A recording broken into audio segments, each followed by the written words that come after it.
तुम्ही कुठून आला तिकडे? मी भिवंडीवरून आले. अच्छा, कसे काय आला तिकडे? इकडे आमची वहिनी इकडे ट्रीटमेंटला आलेली, तिला हा. फरक पडला तर त्यांनी मला इकडचा ऍड्रेस दिला. हा. तर मी आले इकडे मॅडमकडे आणि आल्यानंतर मला भरपूर फरक पडला. मला आधी खूप नी पेन होत होतं गुडघ्यामध्ये, म्हणजे खूप त्रास होता मला. गुडघे घासले, गुडघ्याची हड्डी ऍक्च्युली घासलेली आहे, त्याच्यामुळे मला बसाय उठायला खूप त्रास होत होता. ओके. आणि इथे आल्यापासून मी ॲक्युपंक्चर वगैरे जी ट्रीटमेंट घेतली, त्या ट्रीटमेंटनी मला भरपूर फरक पडलाय आता. काय काय ट्रीटमेंट घेतली तुम्ही ॲक्युपंक्चर सोबत? ॲक्युपंक्चर सोबत पोटरी, मालिश वगैरे हे सगळी ट्रीटमेंट दिली, मेडिसिन घेतल्या, त्याच्यामुळे मला भरपूर फरक पडलाय आता.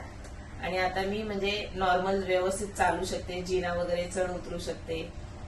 ऍसिडिटीचा किती त्रास होता तुम्हाला? ऍसिडिटीचा पण मला खूप त्रास होता. मला ऍसिडिटी झाली की मला खूप डोकं वगैरे दुखायचं माझं. हा. तर आता बऱ्यापैकी माझा ऍसिडिटीचा त्रास कमी झालाय.